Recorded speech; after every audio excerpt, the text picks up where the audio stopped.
तर या ठिकाणी आपण क्वेश्चन नंबर 22 सॉल्व करणार आहे. तर question number 22, if m represent the mass of each molecule of a gas and T represent its absolute temperature, then the root mean square speed of the gas molecule is proportion to.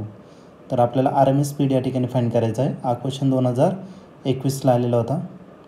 याच्या 4 ऑप्शनपैकी पहिले जो option आहे ए m⁻⁻1/2 T⁻1/2, बी option आहे m/t, C option आहे m⁻1/2 T⁻1/2 आणि D option आहे m⁻1/2 आणि T⁻1/2.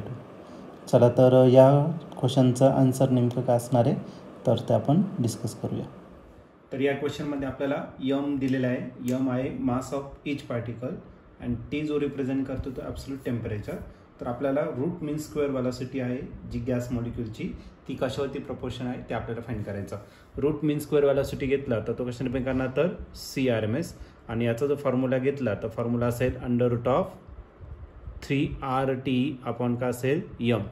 3 काय आहे कॉन्स्टंट आहे, R पण कॉन्स्टंट आहे, T म्हणजे काय टेम्परेचर, राहिला कोणता m.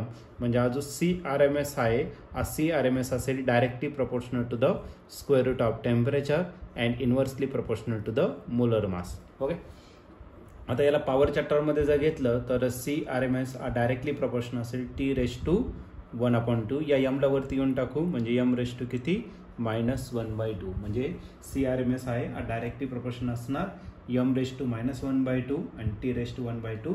मग याचा जर ऑप्शन जर तुम्ही या ठिकाणी चेक केलं तर ऑप्शन नंबर ए जो आहे तो या ठिकाणी करेक्टली मॅच होतोय. मग या क्वेश्चनचं जे आन्सर असेल ते ऑप्शन ए असेल. Option A means T⁻1/2 and m⁻1/2.